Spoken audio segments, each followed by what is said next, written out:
Voyage au centre de la Terre de Jules Verne. Chapitre 25. Je me réveillai donc le dimanche matin sans cette préoccupation habituelle d'un départ immédiat. Et quoique ce fût au plus profond des abîmes, cela ne laissait pas d'être agréable. D'ailleurs, nous étions faits à cette existence de troglodytes. Je ne pensais guère au soleil, aux étoiles, à la lune, aux arbres, aux maisons, aux villes, à toutes ces superfluités terrestres dont l'être sublunaire s'est fait une nécessité. En notre qualité de fossiles, nous faisions fi de ces inutiles merveilles. La grotte formait une vaste salle. Sur son sol granitique coulait doucement le ruisseau fidèle. À une pareille distance de sa source, son eau n'avait plus que la température ambiante et se laissait boire sans difficulté. Après le déjeuner, le professeur voulut consacrer quelques heures à mettre en ordre ses notes quotidiennes. D'abord, dit-il, je vais faire des calculs afin de relever exactement notre situation. Je veux pouvoir, au retour, tracer une carte de notre voyage, une sorte de section verticale du globe qui donnera le profil de l'expédition. Ce sera fort curieux, mon oncle, mais vos observations auront-elles un degré suffisant de précision? Oui, j'ai noté avec soin les angles et les pentes. Je suis sûr de ne point me tromper. Voyons d'abord où nous sommes. Prends la boussole et observe la direction qu'elle indique. Je regardai l'instrument et, après un examen attentif, je répondis. Est, quart sud-est. Bien, fit le professeur en notant l'observation et en établissant quelques calculs rapides. J'en conclus que nous avons fait 85 lieues depuis notre point de départ. Ainsi, nous voyageons sous l'Atlantique parfaitement. Et, dans ce moment, une tempête s'y déchaîne peut-être, et des navires sont secoués sur notre tête par les flots et l'ouragan. Cela se peut. Et les baleines viennent frapper de leur queue les murailles de notre prison.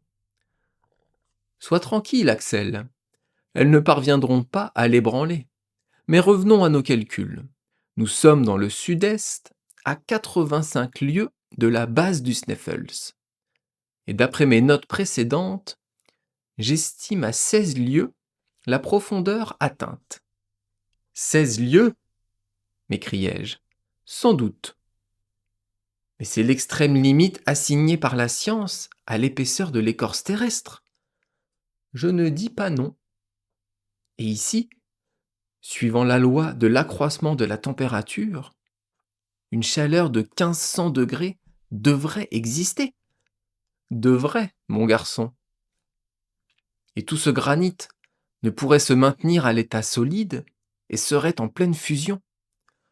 Tu vois qu'il n'en est rien, et que les faits, suivant leur habitude, viennent démentir les théories. Je suis forcé d'en convenir, mais enfin, cela m'étonne. Qu'indique le thermomètre? 27 degrés 6 dixièmes. Il s'en manque donc de 1474 degrés 4 dixièmes que les savants n'aient raison. Donc l'accroissement proportionnel de la température est une erreur. Donc, Humphrey Davy ne se trompait pas. Donc, je n'ai pas eu tort de l'écouter. Qu'as-tu à répondre? Rien. À la vérité, j'aurais eu beaucoup de choses à dire. Je n'admettais la théorie de Davy en aucune façon. Je tenais toujours pour la chaleur centrale, bien que je n'en ressentisse point les effets. J'aimais mieux admettre en vérité que cette cheminée d'un volcan éteint, recouverte par les laves d'un enduit réfractaire, ne permettait pas à la température de se propager à travers ses parois. Mais, sans m'arrêter à chercher des arguments nouveaux, je me bornais à prendre la situation telle qu'elle était. Mon oncle, repris-je, je tiens pour exact tous vos calculs, mais permettez-moi d'en tirer une conséquence rigoureuse. Va, mon garçon, à ton aise. Au point où nous sommes, sous la latitude de l'Islande, le rayon terrestre est de 1583 lieues à peu près. 1583 lieues et un tiers. Mettons 1600 lieues en chiffres ronds. Sur un voyage de 1600 lieues, nous en avons fait 12, comme tu dis. Et cela au prix de 85 lieues de diagonale. Parfaitement. En 20 jours environ. En 20 jours. Or, 16 lieues font le centième du rayon terrestre. À continuer ainsi, nous mettrons donc 2000 jours, ou près de 5 ans et demi à descendre. Le professeur ne répondit pas. Sans compter que, si une verticale de 16 lieues s'achève par une horizontale de 80, cela fera 8000 lieues dans le sud-est. Et il y aura longtemps que nous serons sortis par un point de la circonférence avant d'en atteindre le centre. Au diable tes calculs, répliqua mon oncle avec un mouvement de colère.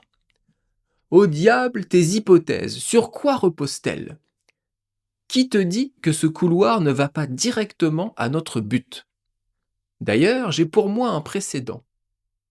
Ce que je fais là, un autre l'a fait, et où il a réussi, je réussirai à mon tour. Je l'espère, mais enfin, il m'est bien permis. Il t'est permis de te taire, Axel, quand tu voudras déraisonner de la sorte. Je vis bien que le terrible professeur menaçait de reparaître sous la peau de l'oncle, et je me tins pour averti. Maintenant, reprit-il, consulte le manomètre. Qu'indique-t-il? Une pression considérable. Bien. Tu vois qu'en descendant doucement, en nous habituant peu à peu à la densité de cette atmosphère, nous n'en souffrons aucunement. Aucunement, sauf quelques douleurs d'oreille. Ce n'est rien.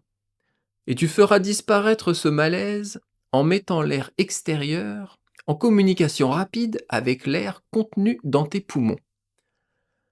Parfaitement, répondis-je, bien décidé à ne plus contrarier mon oncle. Il y a même un plaisir véritable à se sentir plongé dans cette atmosphère plus dense.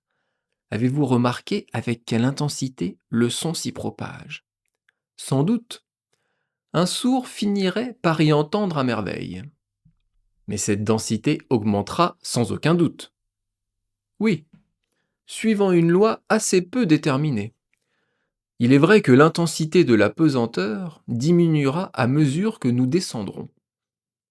Tu sais que c'est à la surface même de la Terre que son action se fait le plus vivement sentir, et qu'au centre du globe, les objets ne pèsent plus. Je le sais, mais dites-moi, cet air ne finira-t-il pas par acquérir la densité de l'eau? Sans doute, sous une pression de 710 atmosphères. Et plus bas? Plus bas, cette densité s'accroîtra encore. Comment descendrons-nous alors? Eh bien, nous mettrons des cailloux dans nos poches. Ma foi, mon oncle, vous avez réponse à tout. Je n'osais pas aller plus avant dans le champ des hypothèses, car je me serais encore heurté à quelque impossibilité qui eût fait bondir le professeur. Il était évident cependant que l'air, sous une pression qui pouvait atteindre des milliers d'atmosphères, finirait par passer à l'état solide. Et alors, en admettant que nos corps eussent résisté, il faudrait s'arrêter en dépit de tous les raisonnements du monde. Mais je ne fis pas valoir cet argument. Mon oncle m'aurait encore riposté par son éternel Saknussemm, précédent sans valeur, car, en tenant pour avéré le voyage du savant islandais, Il y avait une chose bien simple à répondre. Au XVIe siècle, ni le baromètre, ni le manomètre n'étaient inventés. Comment donc Saknussemm avait-il pu déterminer son arrivée au centre du globe? Mais je gardai cette objection pour moi, et j'attendis les événements. Le reste de la journée se passa en calculs et en conversation. Je fus toujours de l'avis du professeur Lidenbrock, et j'enviais la parfaite indifférence de Hans qui, sans chercher les effets et les causes, s'en allait aveuglément où le menait la destinée.